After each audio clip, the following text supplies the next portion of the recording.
नमस्कार। शं दोष समाग्निश्च शं धातु मलक्रिया प्रसन्न आत्मेन्द्रिय स्वस्थ इत्यभिधीयते। यं हि द्रव्यं पंचभूतात्मकं वात पित्त कफ धातु और जठर अग्नि में जब विकार होता है तो मेरे अंदर रोगों का समावेश होता है। वात पित्त में गड़बड़ी हो, अगर रस धातु में गड़बड़ी हो या मलह क्रिया मल में गड़बड़ी हो तो मेरे शरीर के अंदर दोष आ जाता है, प्रकोप आ जाता है। तो अब हम बात करते हैं कि पंच महाभूत यम ही द्रव्यम पंचभूतात्मकम् अग्नि, वायु, आकाश, पृथ्वी, जल।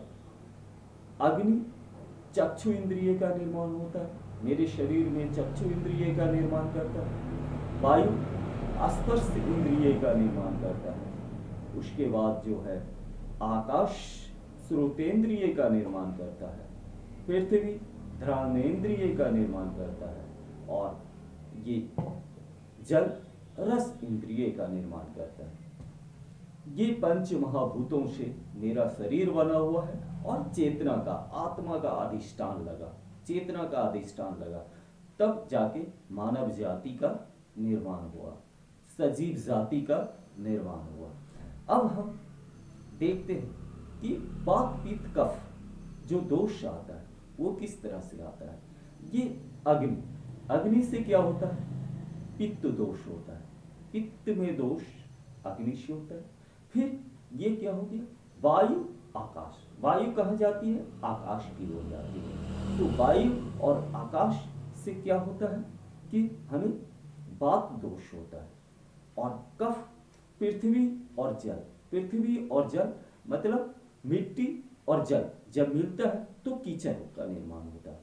तो कीचड़ का निर्माण होता है तो कीचड़ को हम क्या कहते हैं? कफ कहते हैं। तो वात पित्त कफ का निर्माण किस तरह से होता है? आपने देखा कि अग्नि, जब मेरे अंदर आग पैदा होता है, अग्नि पैदा होती है तो अग्नि का निर्माण जो है पित्त का निर्माण होता है। वायु और आकाश ये दोनों क्या करता है? मेरा वात का निर्माण करता है। और अगर पृथ्वी और जल का समावेश होता है तो इसमें कफ दोष होता है। अब हम बात करते हैं कि किस तरह से, किस समय वात बढ़ता है, किस समय कफ बढ़ता है और किस समय जो है पित्त बढ़ता है। अब समय क्या है? समय की बाल्यावस्था में क्या होता है कि उस समय होता है कफ दोष। उसके बाद जो है युवा अवस्था में क्या होता है? पित्त दोष। उसके बाद जो है वृद्धावस्था आता है तो वृद्धावस्था में होता है वायु दोष, वात की रोग, पैर दुखना, ज्वाइंट पेन होना, तो वात दोष होता है।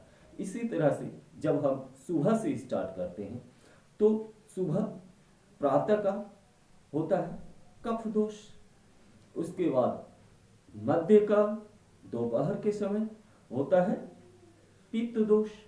उसके बाद जो है शाम में होता है वात दोष। फिर इसी तरह से हम अगर जो है रात्रि को लेते हैं तो रात्रि में शुरुआत जो होता है उसमें क्या होता है? शुरू के पहर में उसमें आपका कफ दोष होता है। मध्याह्न काल में क्या होता है? पित्त दोष। अंतिम पहर में जो है, अंतिम समय में वो वात दोष। इस तरह से हम व्याख्या। जब हम खाना खाते हैं तो खाना खाने के साथ जो दोष होता है वो कफ दोष होता है। श्लेष्मा जो है खाना के साथ मिलके जाता है।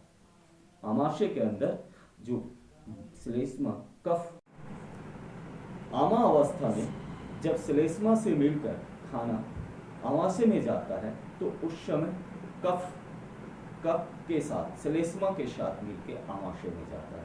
उसके बाद पित्त, पित्त का निर्माण होता है जब पचना अवस्था, पचने का जब डाइजेस्ट होने लगता है तो उस समय जो है मेरा पित्त का निर्माण होता है और परिपक्व अवस्था में कफ का निर्माण होता है। तो हमने देखा वात पित्त कफ किस तरह से जो है पंच महाभूतों के द्वारा किस तरह से मेरा शरीर का अग्नि, वायु, आकाश, पृथ्वी, जल, अग्नि